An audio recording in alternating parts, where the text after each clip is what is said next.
ஒரு அழகான காட்டில் சின்ன ஊர் ஒன்று இருந்தது. அந்த ஊரில் ஒரு சிறுவன் இருந்தான். அவன் பெயர் குமார். குமார் எப்போதும் புதிர்களை தீர்க்க விரும்புவான். ஒரு நாள் அவன் காட்டுக்குள் நடந்து கொண்டிருந்த போது ஒரு விசித்திரமான மலரைக் கண்டான். அந்த மலர் நீலம், சிவப்பு, மஞ்சள் என பல நிறங்களில் மின்னிக் கொண்டிருந்தது. என்ன அழகான மலர் என்று மகிழ்ச்சியுடன் அதைப் பிடிக்க குமார் கையை நீட்டினான். ஆனால் அவன் கை அந்த மலரைத் தொடும் தருணம் அது மாயமாக மறைந்துவிட்டது. குமார் ஆச்சரியத்தில் பார்த்தான். இது என்ன மாயம் என்று எண்ணினான்.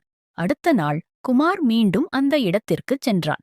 இந்த முறை அவன் மெதுவாக மலரை உற்றுப் பார்த்தான். மலர் மீண்டும் தோன்றியது.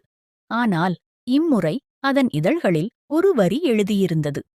என்னை புரிந்து கொள்பவருக்கே என் வல்லமை. குமார் யோசித்தான். இந்த மலரின் ரகசியம் என்ன என்று கேள்விகள் அவன் மனதில் உருண்டன. அவன் அந்த மலரைச் சுற்றி உட்கார்ந்து அதை நிமிர்ந்து பார்த்தான். மலரின் நடுவில் ஒரு சிறிய பிரதிபலிப்பு இருப்பதைக் கண்டான். அதில் தன் முகம் தெரிந்தது.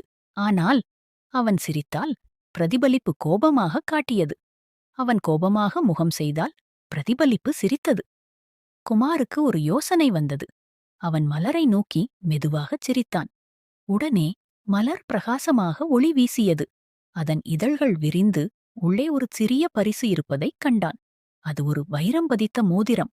மலரின் குரல் ஒலித்தது. உண்மையான மகிழ்ச்சியை உணர்பவனே என்னை அடையலாம். குமார் புரிந்து கொண்டான்.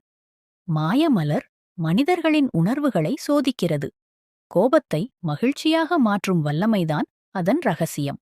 அன்று முதல் குமார் எப்போதும் மகிழ்ச்சியாக இருப்பான். அவன் கண்டெடுத்த மோதிரம் அவனுக்கு நல்ல அதிர்ஷ்டத்தை கொண்டு வந்தது. கதையின் முடிவு: மாயமலரின் வல்லமை நம் மனதில் மறைந்திருக்கும் உணர்வுகளையே சோதிக்கிறது. நல்லெண்ணமும் மகிழ்ச்சியும்தான் உண்மையான செல்வம்.